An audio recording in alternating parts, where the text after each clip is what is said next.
Вы на канале Свобода Премиум. З Праги вас вітае Сергей Абламейко. Ці гутарылі Байден і Путін пра Беларусь? Ці прымусяць рэжыму Беларусі новыя жорсткія санкцыі захаду пайсці на спыненне рэпрэсій і вызвалення палітвязняў? І як доўга рэжым зможа існаваць ва ўмовах санкцый? Пра гэта ў інтэрв'ю Свабодзе гаворыць старшы навуковы супрацоўнік Брытанскага інстытуту міжнароднага і параўнальнага права, галоўны редактор Journal of Belarusian Studies Ярослав Крывой. Добрый день, Ярослав. Добрый день, Сергей.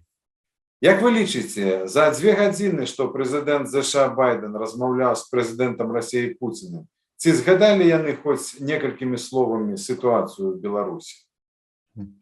2 гадзіны гэта даволі працяглы час, і, магчыма, Беларусь была ўзгадана, але я не думаю, што гэта было адным з асноўных пунктаў іх перамоваў. Магчыма, Злучаныя Штаты выказалі занепакоенасць наконт сітуацыі з правамі чалавека ў Беларусі, ці, магчыма, была узгадка пра крызіс на мяжы, але я не думаю, што гэтаму прысвячалася нейкая больш-менш вялікая ўвага. Ярослав, вы адзін з тых, хто скептычна ставіцца да інструменту міжнародных эканамічных санкцый. За апошні год прагучала нямала крытычных словаў пра санкцыі і ад беларускіх каментатараў. Адзін з самых важкіх аргументаў — санкцыі штурхаюць Беларусь да Расіі, у абдымкі Расіі. Нядаўна Владзімір Макей нават заявіў, што санкцыі могуць прывесці да ліквідацыі беларускай дзяржаўнасці. Але іншыя аналітыкі кажуць, што ў Расію Беларусь штурхаюць не санкцыі, але сам аўтарытарны рэжым, прычым сваёй даўняй прарасійскай палітыкай. Дастаткова згадаць падпісаныя 28 саюзных праграмаў, якія задоўга да выбараў пачалі распрацоўвацца. Якое ваше меркаванне сёння, пасля ўвядзення санкцый? Да чаго яны ўсё ж прывядуць? Па-першае, я бы не сказаў, што я скептычна ставлюся да санкцый наогул, таму што санкцыі маюць сваё значэнне, напрыклад, моцнае сімвалічнае значэнне. Людзі разумеюць, што яны не адны, што ёсць у іншых краінах тыя, хто іх падтрымліваюць на іх баку. Таксама яны даюць некаторым людзям адчуванне, што ёсць усё ж такі нейкая справядлівасць, калі не захоўваюцца правы чалавека, калі парушаюцца іншыя міжнародныя нормы, ёсць нейкае пакаранне сваёй кшталту. І, безумоўна, санкцыі гэта хіба што адзінае, што больш-менш эфектыўна, нават не эфектыўна, а гэта тое, што можа мець нейкі эфект на сітуацыю ў Беларусі, бо ўнутры прысутнасць заходніх краінаў, мізэрныя сувязі Беларусі з заходнімі краінамі таксама змяншаюцца. І таму гэта як бы адзіны хіба што інструмент больш-менш эфектыўны, і таму ім карыстаюцца. Але ў той жа час трэба разумець, што балючасць санкцыяў не абавязкова значыць іх эфектыўнасць. Это як мы, напрыклад, вядзем гаворку пра чалавека. Напрыклад, можна зрабіць чалавеку балюча, можна зрабіць яму вельмі непрыемна, але няма гарантыі, што чалавек будзе рабіць так, як нам хочацца. Таму я скептычна стаўлюся, калі гаворка ідзе пра санкцыі як нейкую панацею, што вось гэта вырашыць беларускія праблемы. Што датычыцца большай залежнасці Беларусі ад Расіі, то туды, мне здаецца, пхаюць і беларускі рэжым, і санкцыі адначасова. І няма зараз ужо асаблівых спрэчак наконт таго, што за апошні год залежнасць Беларусі ад Расіі вельмі моцна павялічылася. Што датычыцца страты беларускай дзяржаўнасці, я не ведаю, ці гэта сапраўды ёсць такі план у Крамлі, каб зусім пазбавіць Беларусь дзяржаўнасці, фармальнай дзяржаўнасці, намінальнай дзяржаўнасці. Мне здаецца, тая сітуацыя, дзе калі у Крамлі кантралююць знешнюю палітыку Беларусі і ўнутраную палітыку Беларусі, не пазбаўляючы Беларусі ад намінальнай незалежнасці, гэта, ў прынцыпе, не такі кепскі варыянт, бо тады не трэба, не будзе нейкіх наступстваў, калі была нейкая анексія Беларусі, не трэба браць усе эканамічныя праблемы для сябе. Таму я думаю, што можа быць такая сітуацыя, што беларуская дзяржаўнасць намінальна будзе існаваць, што вось незалежна ёсць краіна з амаль з усімі атрыбутамі незалежнасці, але калі мы паглядзім на тое, наколькі незалежныя ў прыняцці сваіх рашэнняў беларускія ўлады, то ад той незалежнасці можа мала што застацца. Мы говорим с вами 8 снежня, менавіта 8 снежня Вікторія Нуланд, намесніца дзяржсакратара ЗША, заявила, что у ЗША опасаются и есть думка, что Россия может паспрабаваць аднавіць СССР. В гэтым сэнсе суверэнітэт будзе перашкаджаць, калі такія намеры сапраўды існуюць. Але, тым не менш, менавіта 8 снежня увайшлі ў дзеянне самыя жорсткія санкцыі Злучаных Штатаў Амерыкі супраць беларускіх эканамічных гігантаў. А 6 дзён назад, 2 снежня, было абвешчана пра вельмі балючыя і дастаткова нечаканыя амерыканскія санкцыі супраць шэрагу прадпрыемстваў беларускага фінансавага рынку. Раней моцныя эканамічныя санкцыі вымушалі рэжым Лукашэнкі ісці на дыялог і вызваляць палітвязняў. Ці магчыма, на вашу думку, такое і цяпер, скажам, у наступным годзе? Магчыма, гэта адбудзецца, а магчыма і не адбудзецца. І тут вельмі шмат фактараў, і санкцыі гэта проста адзін з чыннікаў, якія працуюць у той ці іншы бок.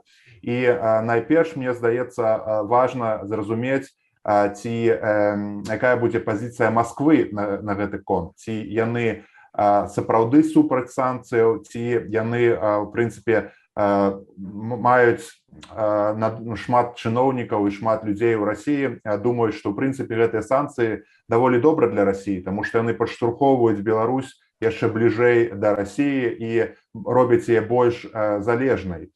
І таксама у мяне ёсць сумнівы, вы казалі пра БССР, ось якраз пра тое, наколькі беларускія ўлады маюць свободу. Я казаў пра СССР, Ярослав, як бы Расія СССР хоча стварыць. Так, СССР і БССР была часткай гэтага СССР. Так. І вось у тыя часы таксама у БССР былі нейкія свае паўнамоцтвы, але кардынальныя ўсе пытанні вырашаліся ў Маскве. Амаль усе самыя важныя ўнутрыпалітычныя пытанні вырашаліся ў Маскве. І ў нейкім сэнсе мы ўжо набліжаемся да СССР, БССР, шмат у якіх накірунках. Тое, што, скажам, беларускія ўлады ўжо хіба не могуць рабіць ніякіх ключавых рашэнняў па знешняй палітыцы без узгаднення з Масквой. Тое, што каб даляцець з Беларусі, скажам, Еўропу, трэба ляцець праз Маскву, як гэта было ў савецкія часы. І тут пытанне ў тым, наколькі нават сам Лукашенко можа прымаць такія рашэнні. І я вось, дарэчы, недавно думаў, ці, скажам, Кадырова не больш свабоды па ўнутрыпалітычных пытаннях, чым у Лукашенка зараз. Бо калі мы паглядзім, што могуць рабіць чэчэнскія ўлады ў дачыненні да мовы сваёй краіны, рэлігіі, традыцыі, то ім дазваляецца, у прынцыпе, значна больш, чым тое, што дазваляецца ў Беларусі. Там, напрыклад, калі ў Беларусі нейкія тут спробы аднаўляць мову ці нейкія такія больш выразную палітыку ў дачыненні да нацыянальнай ідэнтычнасці, адразу з'яўляюцца хвалі пратэстаў у расійскіх СМІ, і часам таксама праз палітыкаў выказваецца незадавальненне. І слухаючы расійскіх аналітыкаў, шмат хто зараз кажа, што цяпер наступны этап для расійскіх уладаў гэта ўзяць пад кантроль спецслужбы беларускія, бо ўжо, ў прынцыпе, знешняя палітыка больш-менш пад кантролем, эканамічна залежыць Беларусь, ужо значна ад Расіі засталося толькі спецслужбы. Таму, вяртаючыся да вашага пытання, магчыма, што рашэнне выпускаць ці не выпускаць будзе прымацца ў Маскве, а не ў Беларусі, і пакуль што я не бачу прычынаў, па якіх цяперашнія ўлады Расіі былі б зацікаўлены ў тым, каб выпускалі палітычных вязняў і ў тым, каб санкцыі змяняліся ці змягчаліся. З гэтага вашага адказу вынікае, што вы фактычна прызнаеце, што дэмантаж беларускага суверэнітэту ўжо адбыўся. Так, у значнай ступені Беларусь згубіла свой суверэнітэт, і калі мы кажам ну, наогул, калі казаць пра само вызначэнне суверэнітэта, то ён належыць народу, так, то ў гэтым сэнсе Беларусь згубіла суверэнітэт яшчэ даўно, ў 90-х годах. Зараз хутчэй ідзе пытанне пра незалежнасць Беларусі, наколькі яна можа праводзіць незалежную знешнюю палітыку і ўнутраную палітыку. І апошнія падзеі, напрыклад, прызнанне Крыма і іншыя паказваюць, што гэтай незалежнасці ўжо амаль не засталося, на жаль. Добра, апрача санкцыяў, якія інструменты ёсць у міжнароднай супольнасці? Ну, калі гаварыць пра гэта, бо, вядома, бясконца выказваць заклапочанасць нельга. Як рэальна можа дапамагчы, на вашу думку, Беларусі, беларускаму народу? Я вось гляджу, каманда Святланы Ціхановскай вельмі аддана працуе, ездзіць па заходніх краінах, заклікае дапамагаць уцекачам, журналістам, заклікае памагчы ў рэабілітацыі ахвяраў рэжыму. Але што яшчэ можна зрабіць? Што яшчэ можа гэта быць? Напрыклад, я не ведаю, новы інфармацыйны праект ці істотнае пашырэнне існуючых беларускіх інфармацыйных пляцовак за мяжой. З іншага боку, ці мае гэта сэнс, калі ўлады блякуюць сайты і крыміналізуюць нават падпіску на незалежныя тэлеграм-каналы? Карацей кажучы, пытанне маё такое сумбурнае да вас. Якія яшчэ ёсць інструменты ў міжнароднай супольнасці памагчы беларусам, апрача санкцый? Тыя меры, на якіх настойваюць, якія прасоўваюць каманда Святланы Ціхановскай, іншыя групы беларускай дыяспары, яны, безумоўна, патрэбная дапамога уцекачам, журналістам, сем'ям палітычных вязняў, патрэба дапамога СМІ. Вось, напрыклад, адна з рэчаў, якія засталася дакладна ў Беларусі сваё, гэта такая інфармацыйная прастора ў дачыненні да навінаў. Так, людзі звычайна не ходзяць чытаць расійскія навіны, нейкія там, не ведаю, Лента.ру там ці РБК, каб даведацца навіны ў Беларусі. То есть, в прынцыпе, ёсць пэўныя сферы, у якіх незалежныя беларускія актары, так скажем, яны задаюць тон, і гэта вельмі важна падтрымліваць і пашыраць. У той жа час, мне здаецца, важна не перабольшваць тыя праблемы, якія ёсць у Беларусі з пункту гледжання устойлівасці рэжыма. Напрыклад, мне не падабаецца, калі кажуць, што вось заўтра рэжым разваліцца, заўтра будзе рэвалюцыя, вось толькі трошачкі, давайте яшчэ націснем. І тут ізноў жа мы узгадваем сітуацыю ў БССР, ці маглі б беларускія грамадзяне ў БССР зрабіць рэвалюцыю. Я сумнеюся, а ўзровень рэпрэсіяў, які зараз ёсць у Беларусі, ён ужо такі нават не позні БССР, а ранейшыя часы. Таму, мне здаецца, важна думаць не толькі пра кароткатэрміновую перспектыву, але таксама думаць пра сярэднетэрміновую перспектыву.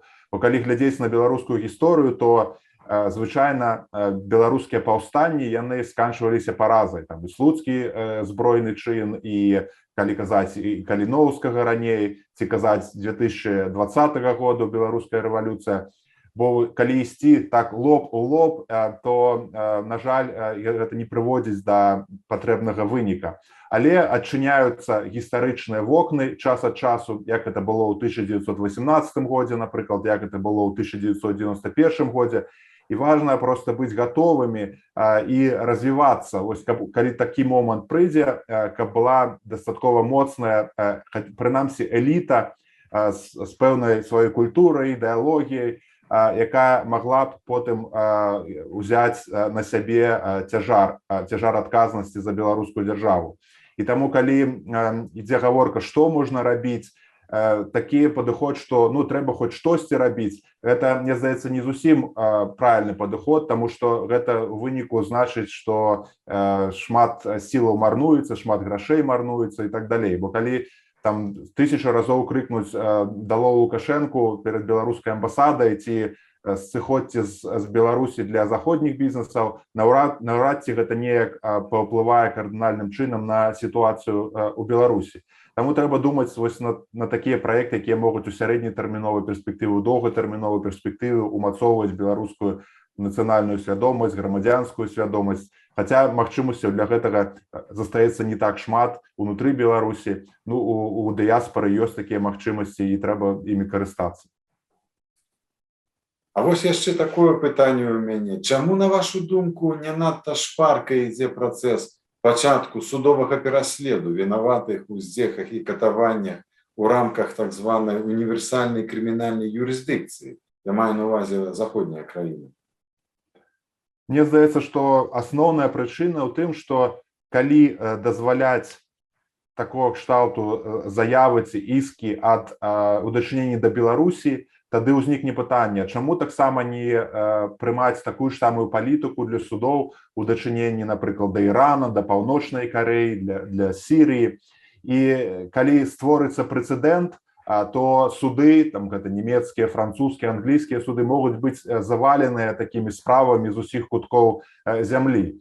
І гэта, мне здаецца, адна з прычынаў, чаму вельмі асцярожна ставяцца да гэтага пытання. Таксама можна казаць пра канцэпцыю, скажем, дзяржаўнага ці суверэннага імунітэта, якія абараняюць кіраўніцтва дзяржавы ці дзяржаўных дзеячаў, у тым ліку тых, хто працуе у сілавых структурах.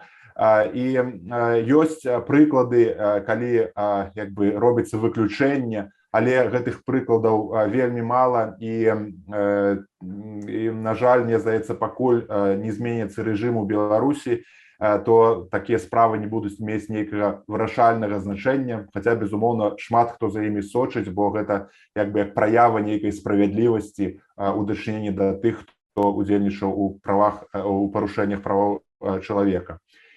Мне здаецца, што гэта асноўная прычына.